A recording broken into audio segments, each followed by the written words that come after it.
You have a speech in the meantime that this prominent economist has gone viral in Chinese social media after he made, well, let's just put it, some fairly straightforward remarks about the economy. Min Lo, our China correspondent, is here. Let's start things off with, so what did they have to say here?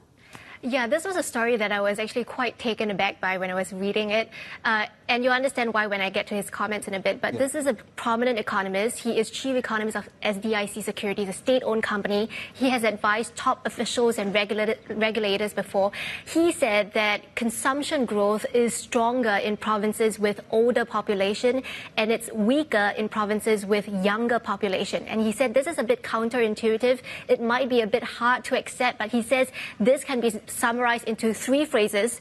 Older people are full of vibrancy, younger people are lifeless, and middle-aged people have nothing to live for.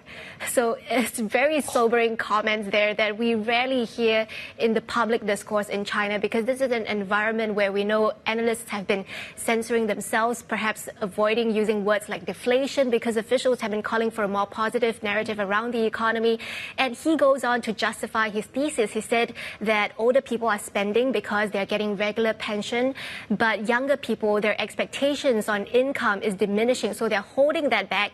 And he also said that the job market is worse than what the official data says. He estimates that there are about 47 million migrant laborers who have left the cities, gone back to their home provinces because they can't get jobs in the cities, and they have basically disappeared from the data because the data only captures unemployment in urban areas. So when they left the urban areas, they're no longer in the data.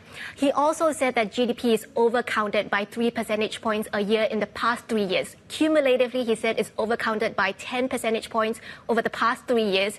This is based on his analysis comparing growth data versus investment, consumption, and labor force data. Wow, that's really quite explosive commentary. I think if you were someone who's lying flat, you might still make the time to pick up your mobile phone and write some comments on social media. So what are people saying? Yeah, I mean, as you can imagine, it's really gaining a lot of traction on social media. Yesterday, I was just reading through the comments. Many people just commenting about, well, he is a brave man to say those words, and it's not so much his speech that is important, not the content of it, but rather the fact that his comments were broadcast, they appear to be tolerated, and that is worth praising. Others are saying, I hope the people who speak the truth will stand out, that policymakers will actually confront the issues head on, and still others are saying that, well, we need to pay the old people more, raise pensions, and some others are saying it might be a little bit one-sided. They are saying it's not so much the elderly spending the pension, but these pension could be spent by the family members to pay for young kids' tuition and food. So it's not necessarily the elderly people who are spending a lot, but other people could be spending the money on their behalf.